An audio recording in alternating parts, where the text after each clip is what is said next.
played soccer all my life, football we call it back in England, where I grew up, and it's a real culture back home. It's something that you don't really choose, you get drawn into it.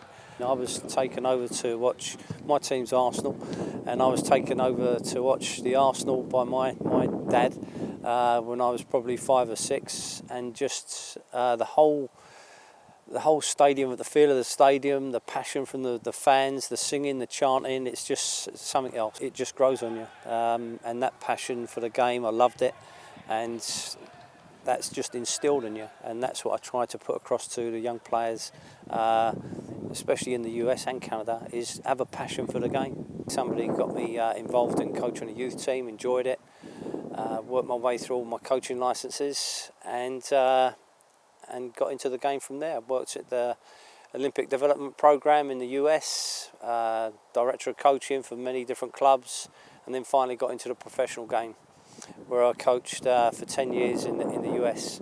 I finally moved to Canada, sunny Canada, and here I am now. Was coaching at the youth level, and we've now started a senior amateur team called Hamilton FC.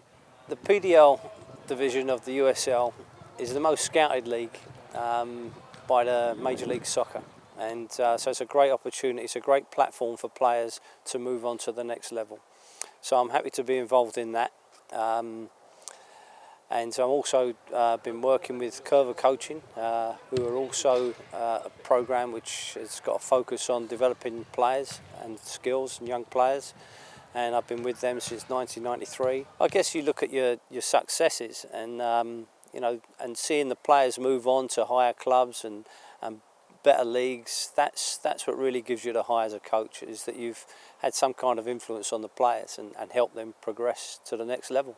I guess there'll be at some stage where I've got to get off the field, but I love being on the field. I love working with teams and groups of players, and I love the camaraderie and the banter in the changing rooms. So to be away from that, which I was for a little while coaching the youth, to come back to it again, you realise what you missed. So I will do that as long as I possibly can.